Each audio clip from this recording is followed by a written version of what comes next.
Baik, Assalamualaikum warahmatullahi wabarakatuh. Perkenalkan, nama saya Rosita Wijayanti dari Prodi Pendidikan Sosiologi Angkatan 2019. Kali ini saya akan menjelaskan tentang hakikat belajar dan pembelajaran. Yang pertama, mengapa kita harus belajar? Menurut pakar psikologis, bahwa perilaku belajar adalah sebagai proses psikologis individu dalam interaksinya dengan lingkungan secara alami.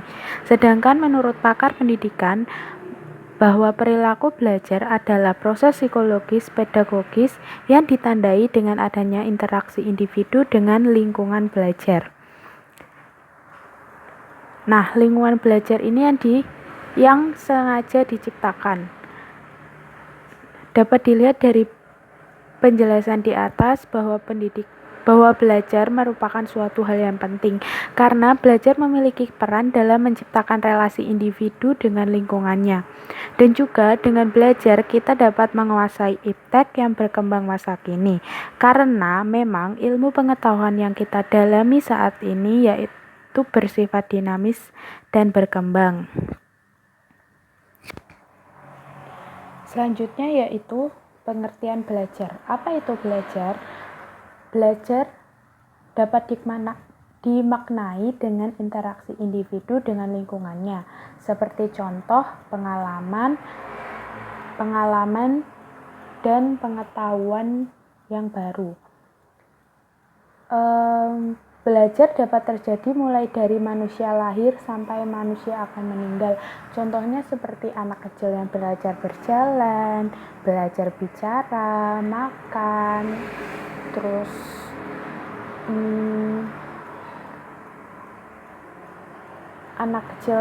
anak SD yang mau naik kelas, kayak seperti itu. Nah, selanjutnya, belajar juga dapat bertahan lama yang disertai dengan perubahan perilaku yang didasari dengan pengalaman. Nah, menurut Hamalik, yang mengutarakan bahwa belajar adalah modifikasi atau memperteguh kelakuan melalui pengalaman. Selanjutnya, yaitu teori dalam belajar. Apa sajakah teori dalam belajar itu? Yang pertama yaitu behaviorisme, yang meyakini bahwa manusia sangat dipengaruhi oleh kejadian-kejadian di dalam lingkungannya, seperti terbentuknya pengalaman, menekankan dari apa yang dilihat seperti tingkah laku.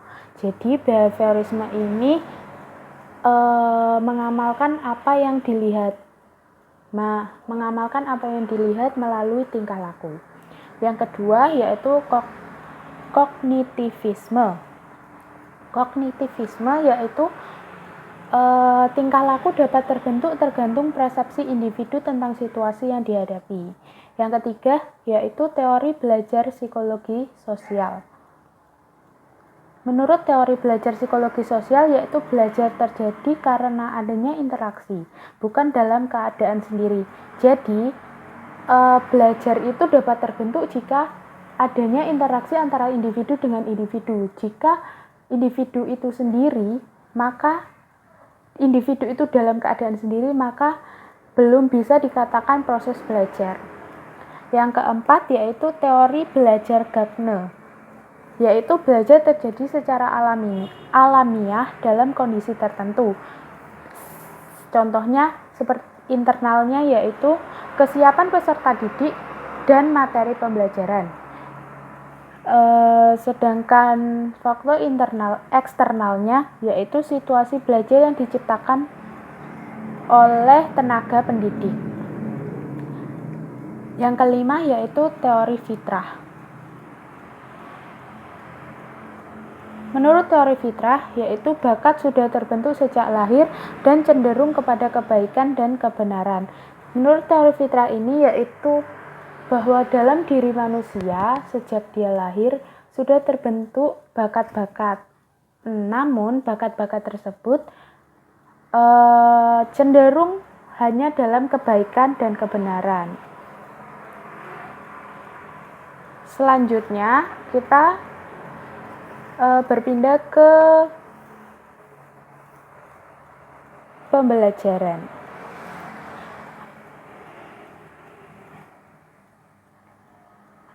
Apa itu pembelajaran? Pembelajaran adalah kegiatan yang dilakukan pendidik sebagai fasilitator ilmu sehingga terbentuknya proses pembelajaran. Di dalam pembelajaran ini terjadi proses bimbingan. Pembelajaran bersifat sistematis dan sistemik. Interaksi antara peserta didik dengan pendidik sangat diperlukan, serta dengan bantuan sumber belajar seperti modul yang dilakukan di lingkungan belajar. Pembelajaran ini lebih mengarah kepada seperti sekolah, kegiatan belajar di universitas, karena pembelajaran dalam sekolah dan universitas itu bentuknya sistematis dan sistemik, dan juga terdapat pendidik sebagai fasilitator ilmu. Nah, selanjutnya kita akan membahas tentang apa saja komponen dalam belajar.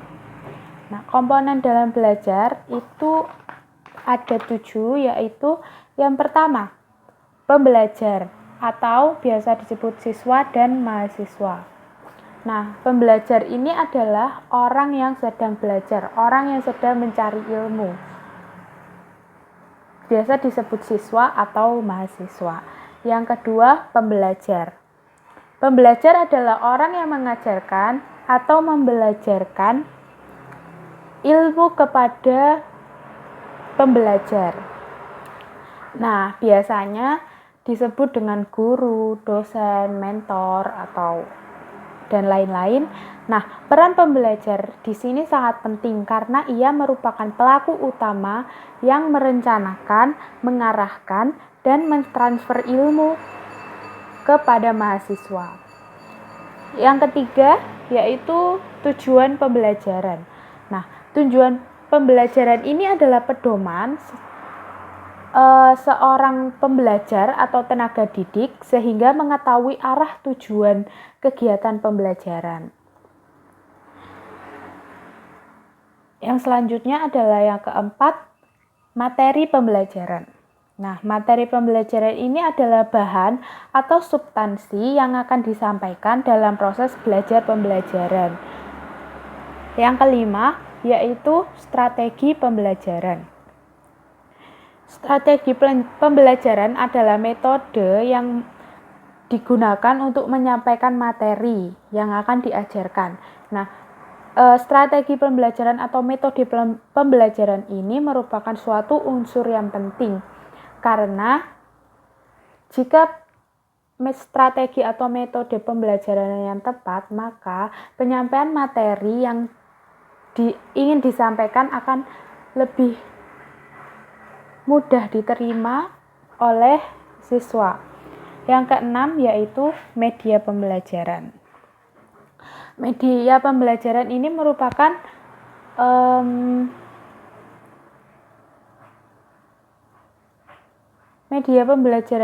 merupakan alat pendukung untuk menyampaikan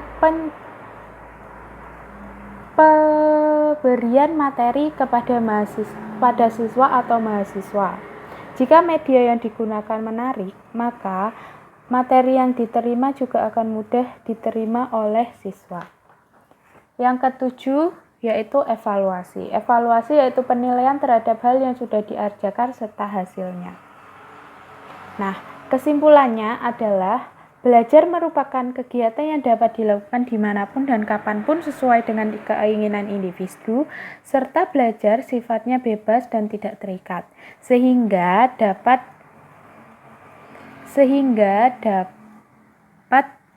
perilaku dapat berubah dan bertahan secara lama. Belajar seringkali juga mengacu pada pengalaman seorang individu yang sehingga dapat merubah perilaku individu. Kesimpulan pembelajaran merupakan kegiatan belajar yang dilakukan di lingkungan belajar seperti sekolah, universitas, dan tempat les. Kegiatan ini menumbuhkan interaksi antara peserta didik, murid atau mahasiswa dengan tenaga pendidik, guru, dosen, atau mentor, dan sumber belajar. Pembelajaran harus terstruktur dan terencana dengan baik agar tercapai tujuan pembelajaran, serta adanya batasan waktu yang ditentukan oleh suatu instansi. Sekian penjelasan saya mengenai hakikat belajar dan pembelajaran. Mohon maaf bila ada kurang lebihnya. Terima kasih. Wassalamualaikum warahmatullahi wabarakatuh.